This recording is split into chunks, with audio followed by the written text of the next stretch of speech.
Ciao ciao les petits loups, bienvenue, welcome avec Taskiller85, j'espère que tout le monde va bien. Petite revue aujourd'hui sur la EAT02 comme vous avez pu le comprendre, mais petite revue parce que j'ai eu une espèce de rage dedans, de la mort qui tue, je vous dis que ça, donc voilà, j'ai rendez-vous mercredi prochain chez le dentiste, en attendant je suis sous antibiotiques, alors je vais faire une petite revue rapide parce que c'est pas top, mais je suis là quand même, allez c'est parti. Donc on se refera une autre vidéo bien sûr complète sur cette petite EAT02. Ce qu'on peut dire c'est que ça marche. Un des plus gros Bigfoot que j'ai testé jusqu'à maintenant, ça reste du 1/8e, mais les pneus font 17 cm de diamètre. Bien sûr on ira faire du saut, aujourd'hui le terrain n'était pas dispo. J'ai mis le GPS en route. Ouhouhouhou. Ah ça lève, hein. Ça lève plutôt bien.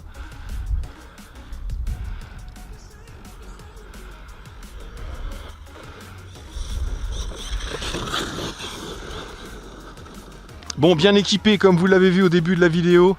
Franchement c'est du gros matos. Alors après, qu'est-ce que ça vaut dans le temps chez eShine? On aura l'occasion de tester à plusieurs reprises bien sûr.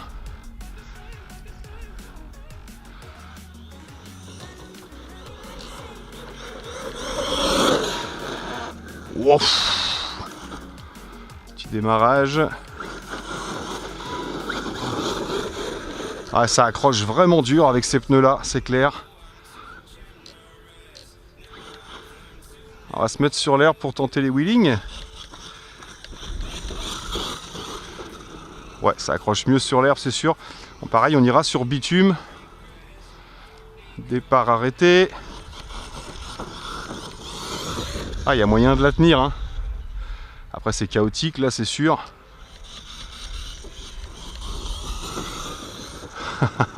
Elle en veut.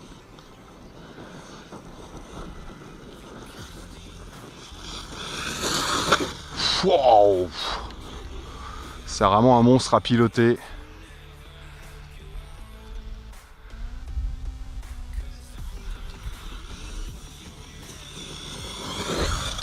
Wopé! Oh, oh, oh, oh, oh, oh, oh.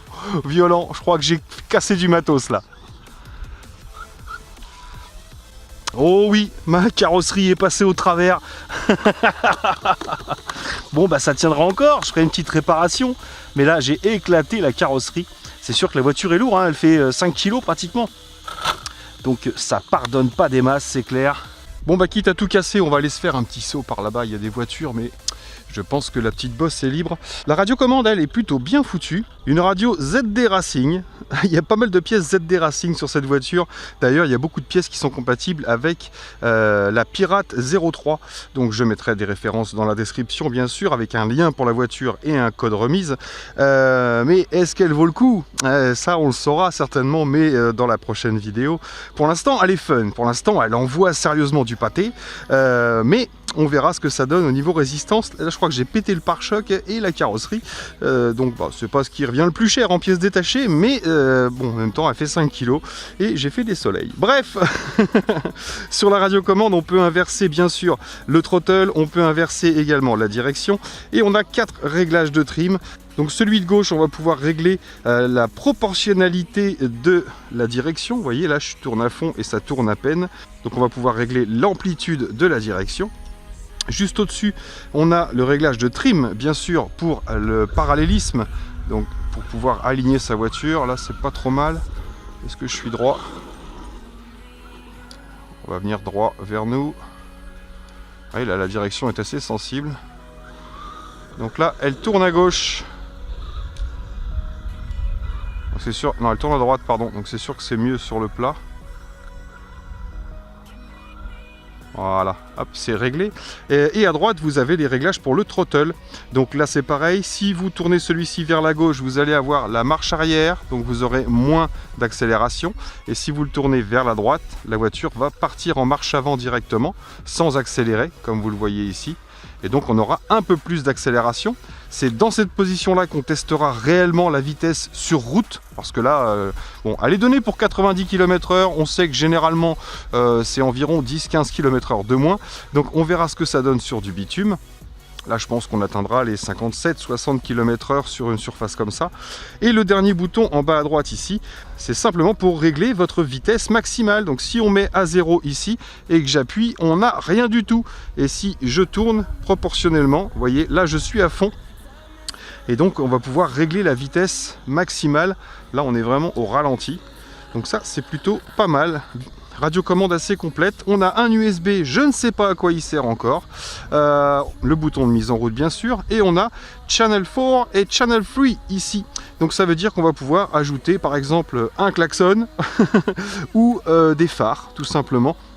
On va pouvoir ajouter des options sur sa voiture si on veut. Allez, c'est parti. On va finir de la casser. Donc nous voilà sur la petite bosse fétiche.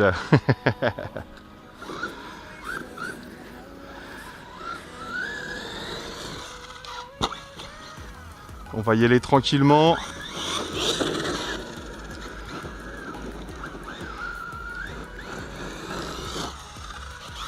Alors une chose est sûre avec cette caisse, c'est que même si on n'a pas la vitesse de pointe annoncée, on va avoir un gros couple. Grâce à ces gros pneus, justement, elle entraîne vraiment bien.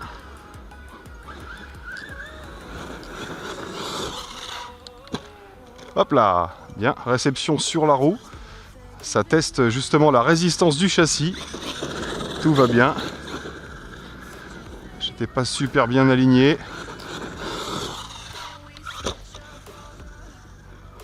Ah, le carénage, il en a pris un coup.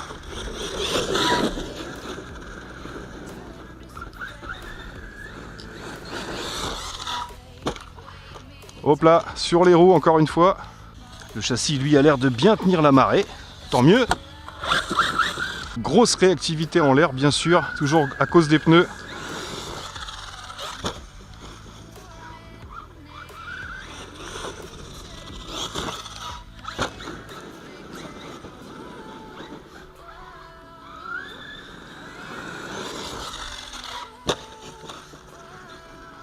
Et le carénage qui fait des grands signes.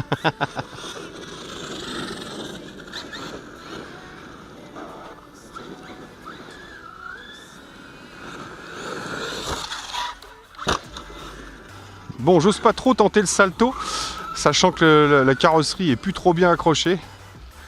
Allez, on tente, c'est parti, on tente. Superbe. Il est passé. Bon, en tout cas, les amortisseurs fonctionnent super bien. Ils sont réglables, hein, bien sûr, c'est du bain d'huile. Commencez doucement pour les sauts, hein. Allez-y tranquillement, essayez de garder votre assiette, regardez doucement, hop. Là j'accélère un petit coup pour éviter que ça pique du nez. Vous le savez, hein, si votre voiture pique du nez, il faut réaccélérer un petit coup. Et au contraire, si le nez il lève, on freine pour rabattre le nez par terre. Donc bien sûr après c'est une question de timing et de réglage. Allez, fin de batterie, il n'y a plus de jus. Donc on éteint d'abord la voiture. Petit interrupteur bien pratique. Tac. Et ensuite la radiocommande. On va tout de suite vérifier à combien on a roulé. Alors vitesse maximale atteinte aujourd'hui 57 km/h. Je m'en doutais, entre 55 et 60 km/h pour un revêtement comme ça. Donc on ira tester sur route bien sûr. Donc ben voilà, je m'arrête pour aujourd'hui. En attendant, le châssis, lui, il a bien tenu. J'ai cassé simplement la carrosserie, le carénage, bien éclaté d'ailleurs. Les deux points de fixation ont éclaté ici, sur une des premières grosses gamelles. On fera bien sûr d'autres tests avec pour savoir ce que ça vaut. En attendant, le châssis a l'air plutôt correct. On verra par la suite au niveau de la transmission. Mais c'est un engin bien lourd. Donc c'est vrai que les carrosseries, à mon avis, vont pas résister des masses. Parce qu'avec le poids qu'elle fait, le pauvre plastique là, il tiendra pas grand chose. On va le renforcer avec du scotch. Peut-être même de la résine. Allez, moi là-dessus, je vous souhaite un bon week-end. Merci à tous d'avoir suivi. Et puis moi, il me reste plus qu'à vous dire surtout, portez-vous bien, mieux que moi. Et à bientôt dans mes vidéos. Ciao, ciao!